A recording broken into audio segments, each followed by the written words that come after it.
Meaning of dimple. Dimple. Dimple. Dimple.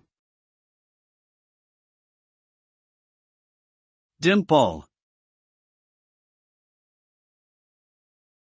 A dimple is a small, visible indentation or depression on a surface, particularly on the skin of the face.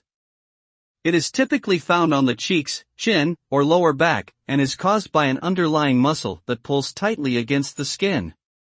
Dimples are considered an attractive feature by many people and are often associated with youthfulness and cuteness.